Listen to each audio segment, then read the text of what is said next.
Burnaby dare lake ਤੋਂ ਸਾਡੇ ਆਏ ਹੋਏ ਅੱਜ ਮਹਿਮਾਨ MLA ਕੈਥੀ ਕੋਰਿਗਨ ਸਾਂਝ ਪਾ ਰਹੇ ਨੇ। ਇਹਨਾਂ ਨੇ ਬ੍ਰੇਕ ਤੋਂ ਪਹਿਲਾਂ ਜਾਣਕਾਰੀ ਦਿੱਤੀ ਕਿ ਕਿਸ ਤਰ੍ਹਾਂ ਇਸ ਸਿਆਸਤ ਵਿੱਚ ਆਏ ਅਤੇ ਪੈਸ਼ਨੇਟ ਨੇ ਅਬਾਊਟ ਐਜੂਕੇਸ਼ਨ। ਉਸ ਤੋਂ ਇਲਾਵਾ ਇਹਨਾਂ ਨੇ ਕਿਹਾ ਕਿ ਜਿਹੜੀ ਇਹਨਾਂ ਦੀ ਰਾਈਡਿੰਗ ਹੈ ਬੜੀ ਡਾਇਵਰਸ ਹੈ। ਇੱਥੇ ਜ਼ਿਆਦਾਤਰ ਚਾਈਨੀਜ਼ ਲੋਕ ਰਹਿੰਦੇ ਨੇ, ਤਕਰੀਬਨ 40%, ਪਰ ਉਸ ਤੋਂ ਇਲਾਵਾ ਹੋਰ ਵੀ ਕਮਿਊਨਿਟੀਜ਼ ਰਹਿੰਦੀਆਂ ਨੇ ਜਿਨ੍ਹਾਂ ਦੇ ਕਿ ਬਹੁਤ ਸਾਰੇ ਮਸਲੇ ਨੇ ਜਿਨ੍ਹਾਂ ਨੂੰ ਕਿ ਇਹ ਹਮੇਸ਼ਾ ਹੀ ਚਾਹੁੰਦੇ ਨੇ ਕਿ ਉਹਨਾਂ ਨੂੰ ਸੁਲਝਾਇਆ ਜਾਏ।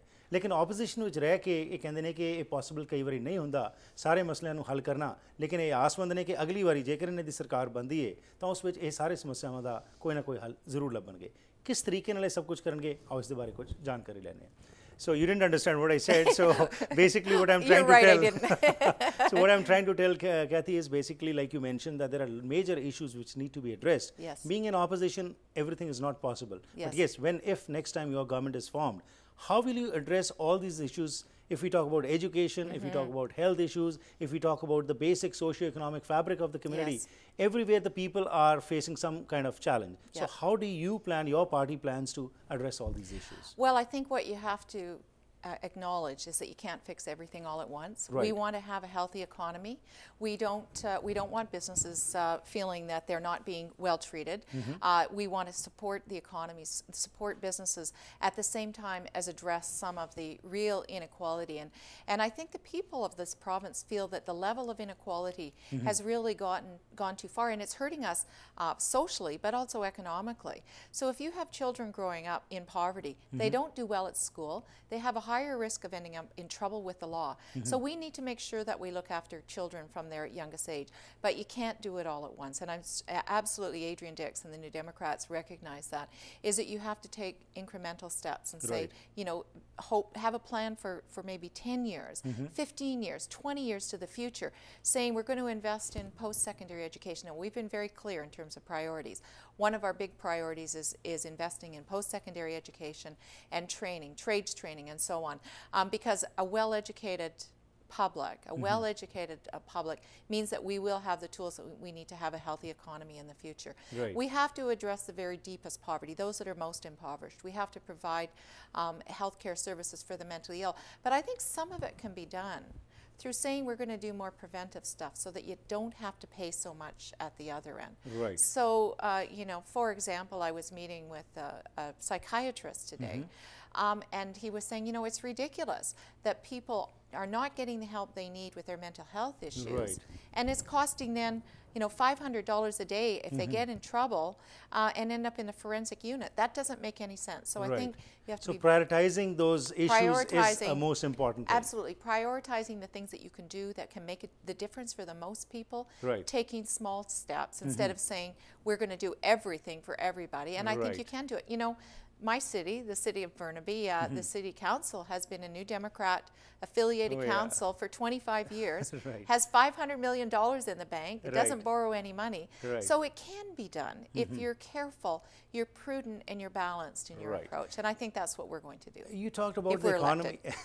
That's up to the people. Absolutely. I don't want to presume anything. You talked about economy, and also you touched the businesses a little bit. Generally, you know, when we talk about the businesses, and that's what the opposition, that is the Liberal Party, talks about, those dark days of 90s when businesses were moving around from here, and it was your government.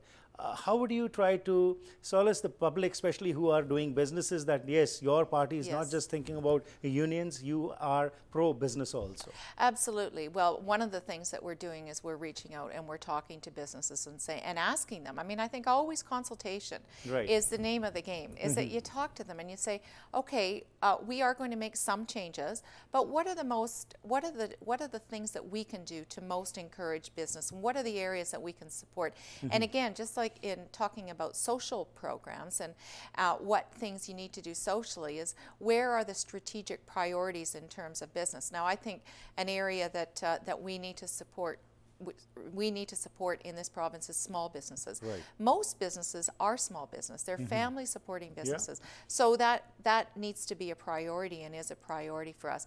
We also need to support strategically some businesses. You know, we have, for example, high-tech businesses like the film business, very successful in Burnaby, in my community, and throughout the Lower Mainland. So what can we do, and talk to them, what can we do to better support you? And when you're looking at priorities, then you have to say, okay, where do we want to go? Have a plan rather than just say, you know, we're hoping for the best. Have a plan, right? Let's talk a little bit about our role as a critic. And basically, when we talk about policing and public safety, gang violence is a major concern for the entire community. In the way every second day we hear shots of people being fired and killed, that really creates stirs up the people about the security aspect. So, what do you feel as a critic? Where are we standing, and what needs to be done? Well, the policing has not been, I don't believe, enough of a priority. One of the problems that we have is that we have, from my perspective, a provincial government now which is part conservative and part liberal. They say it, they're a coalition. So what I found in my critic role is that there's been a reluctance to criticize the federal government. They've been very tiptoeing around.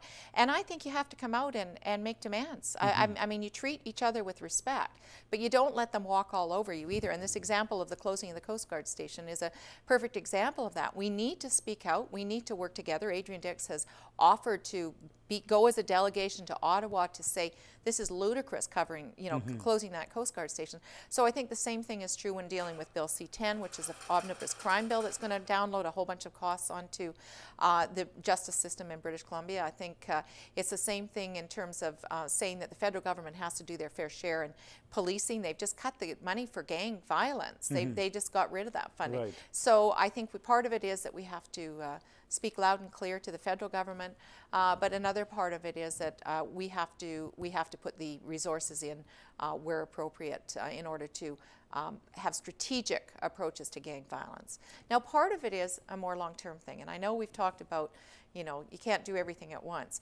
But part of it is, I think you avoid gang violence if you invest when children are very young, before the problems start. You can predict often those kids that are going to end up in trouble with the law. They're the ones that have come from really troubled homes where the families haven't had the support. So that's the long-term answer. The long-term answer. And towards the end, Cathy, what inspires you to keep on doing what you're doing?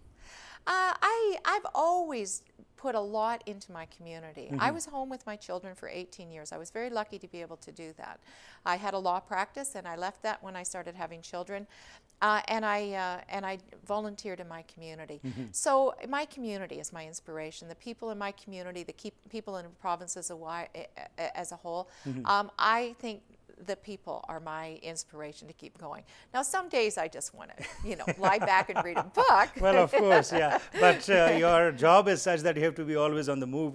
And thank you very much. It was a pleasure having you and talking to you. Time doesn't permit, otherwise I would have continued and continued. Anyways, thank you very much for your time and best wishes. And we hope that what you are saying, you will follow up to that. And generally what happens is politicians come and talk, but when they also assume power, it is many times difficult to approach them. I hope that doesn't happen with you. Best wishes from our side. Thank you very much. Thank you. Thanks for having me. आज जो गलबात हुई कैथी कॉरिगन नाल इन्होंने जो Burnaby dare lakes ਦੇ MLA ਨੇ ਇਹਨਾਂ ਨੇ ਸਾਂਝ ਪਾਈ ਅਤੇ ਆਪਣੇ ਵਿਚਾਰ ਤੁਹਾਡੇ ਨਾਲ ਸਾਂਝ ਪਾਏ ਨੇ। ਜੇਕਰ ਤੁਹਾਡੇ ਕੋਲ ਕੋਈ ਸਵਾਲ ਹੋਏ ਜਿਸ ਬਾਰੇ ਤੁਸੀਂ ਪਹੁੰਚ ਕਰਨਾ ਚਾਹੁੰਦੇ ਹੋ ਤਾਂ ਵੈਬਸਾਈਟ ਜਿਹੜੀ ਦਿੱਤੀ ਗਈ ਹੈ ਸਕਰੀਨ ਦੇ ਉੱਤੇ ਉੱਥੇ ਤੁਸੀਂ ਜਾ ਸਕਦੇ ਹੋ ਜਾਂ ਫਿਰ ਇਹਨਾਂ ਨੂੰ ਡਾਇਰੈਕਟਲੀ ਕੈਥੀ ਕੌਰਿਗਨ ਨੂੰ ਫੋਨ ਕਰ ਸਕਦੇ ਹੋ ਜਿਹੜਾ ਨੰਬਰ ਸਕਰੀਨ ਤੇ ਦਿੱਤਾ ਗਿਆ ਹੈ।